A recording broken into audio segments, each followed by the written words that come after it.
In the frigid, unforgiving landscape of post-World War II Russia, a sinister ambition took root. The year was 1947. Deep beneath the frost-bitten soil, within a sealed military facility, Soviet researchers embarked on a project of unimaginable horror. Their goal? To forge the ultimate soldier, one unburdened by the weakness of sleep.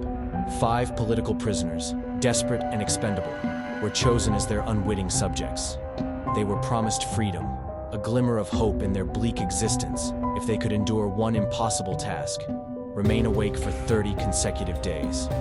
Their method was not restraint nor sedatives, but a new experimental gas, a chemical concoction engineered to eliminate the very need for slumber. Just observation, and the chilling, suffocating silence of a sealed chamber.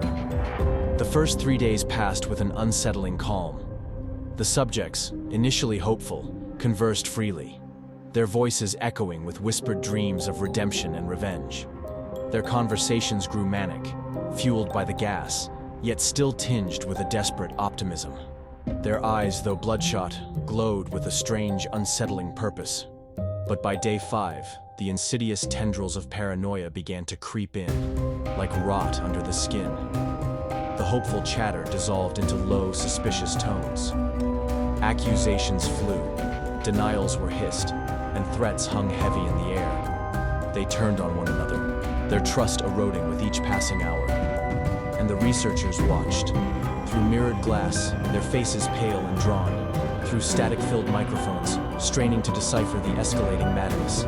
They too were sleepless, not from the gas, but from a growing, gnawing fear. They were afraid to blink, afraid of what they might miss, afraid of what they might see. By day 9, the fragile facade shattered completely. The screaming began. Not mere yelling, but primal, guttural howls that tore through the silence. Uninterrupted, animalistic cries of pure, unadulterated madness.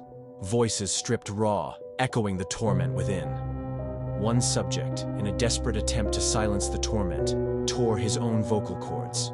The microphone, once filled with their manic chatter, now picked up nothing but wet, ragged gasps and the dragging, shuffling sounds of movement. Then, an even more terrifying silence descended.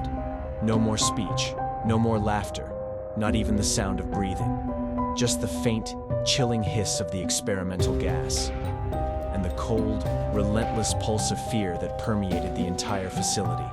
The researchers debated, their voices hushed and strained. Protocol forbade entry, but the silence was more terrifying than any scream. Until day 15, when the decision was made for them. They used the intercom, their voices trembling as they announced the chamber would be opened. They ordered the subjects to lie flat on the ground. A voice answered, calm, clear, and soaked in a blood-soaked serenity that sent shivers down their spines. "We no longer want to be freed." The words hung in the air, a chilling premonition of the horrors to come. They opened the chamber, and what they found should never have existed. The air was thick with the stench of blood and decay. One man lay dead, his flesh torn open by bare hands, chunks of his thigh packed into a floor drain. The others, still alive, had mutilated themselves beyond recognition. Eyes missing, ribs broken open, fingers shoved down their own throats. They had eaten themselves, and still, somehow, they lived. They were not restrained. They were not tortured. They had done this willingly. A grotesque smile stretched across one man's face, even as tears streamed from his empty eye sockets. They wept. They begged for more gas, their voices raspy, their pleas a horrifying symphony of depravity. The soldiers, hardened by war, recoiled in terror. They tried to extract the survivors, but these were no longer men. They moved with unnatural strength, driven not by will, but by something else entirely. Something that had been woken. One man resisted so violently, he tore the throat from a guard with his teeth, a primal roar escaping his lips. Another snapped his own femur to escape a stretcher strap, his bones audibly cracking. A surviving subject, before being dragged to surgery, whispered through shattered teeth, his eyes wide with a terrifying lucidity. "You don't understand.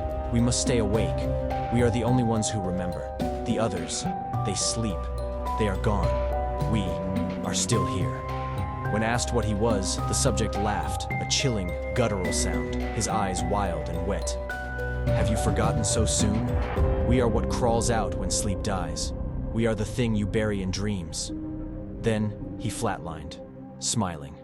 Only one subject barely survived the chamber. His skin flaked like ash. His eyes bled when he blinked.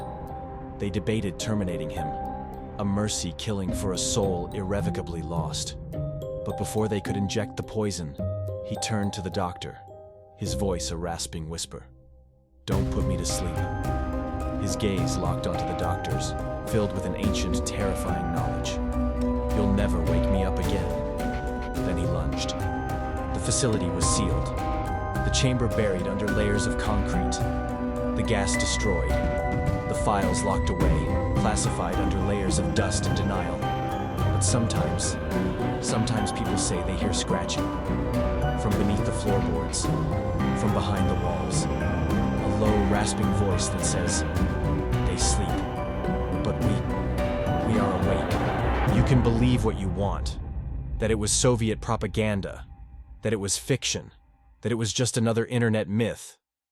But those who've studied the documents, who've seen the photos, who've read the transcripts, they don't sleep so well. They keep the lights on. They wear headphones at night, because they know, once you stop sleeping long enough, something else wakes up, and it doesn't want to go back. If this chilling tale sent shivers down your spine, hit that like button and subscribe for more deep dives into the darkest urban legends and forgotten horrors. Share your thoughts in the comments below. Do you believe the Russian sleep experiment is real? And what do you think truly woke up in that chamber? Stay vigilant and never ever let your guard down when the lights go out.